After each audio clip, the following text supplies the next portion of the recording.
মনত থাকিব তোমালোকে অসম চক্ৰ 24 দণ্ডৰ অৰ্থ এইখিনি ধুনীয়াকৈ লিখিবা এটা কি কি আছিলে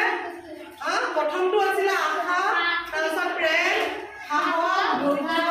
শান্তি মহাবলিত কল্যাণ বিশ্বাস উদাৰতা নিস্বাৰ্থতা আত্মসংযম আত্মত্যাগ সহ্য এডাল হৈছে শুদ্ধ এডাল হৈছে ন্যায় এডাল দয়া এডালৰ অৰ্থ হৈছে লাৱণ্য এডালৰ অৰ্থ হৈছে নম্ৰতা এডালৰ হৈছে সহানুভূতি এডালৰ সমানুভূতি আৰু এডাল হৈছে সহানুভূতি আৰু এডালৰ হৈছে ধাৰ্মিক জ্ঞান আকৌ এডালৰ হৈছে মূল্যবোধ এইডালৰ অৰ্থ হৈছে ঐশ্বৰিক জ্ঞান আৰু এইডালৰ অৰ্থ হৈছে ঈশ্বৰলৈ ভয় গোটেইকেইডালৰ অৰ্থ বেলেগ বেলেগ হয়নে তোমালোকে ধুনীয়াকৈ এইখিনি শিকিব চেষ্টা কৰা